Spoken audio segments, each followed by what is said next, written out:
Hey guys, நேற்று night தூங்கும்போது வீட்டில் வந்து சொல்லிட்டு போயிட்டாங்க, நாளைக்கு வேகமாக எழுந்திரிச்சிட்டு கோயம்புத்தூர் கிளம்பணும் அப்படின்ட்டு. ஸோ நான் காலையில் சீக்கிரமாக எழுந்திரிச்சு காரெல்லாம் கழுவி வச்சுட்டு அப்படியே கார் எடுத்துகிட்டு கிளம்பியாச்சு. எடுத்துகிட்டு போனோடனே ஃபஸ்ட்டு ஒரு கோவில் போயிட்டு அப்படியே போய் வண்டி கொஞ்சம் சாப்பாடு போட்டோம். வண்டிக்கு சாப்பாடு போட்டால் போதுமா, நம்மளுக்கும் சாப்பாடு போடணும்ல அப்படின்ட்டு மதுரையில் ஹாரிஸ்க்கு தான் போனோம். அங்கே போய் கொஞ்சம் தோசை மட்டும் சாப்பிட்டுட்டு அப்படியே வண்டி எடுத்தது தான். எங்கேயுமே ஸ்டாப்பே பண்ணல, அப்படியே ஸ்ட்ரெயிட்டாக கோயம்புத்தூர் போயிட்டோம்.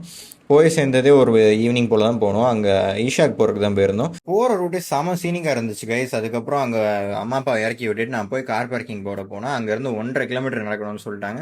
சரி, நம்மளுக்கு தான் நடக்கிற பிரச்சனை இல்லைன்னு நடக்க ஆரம்பித்தேன். அங்கே போகிற வழியில் தான் ஆதியோகி சிலை இருந்துச்சு.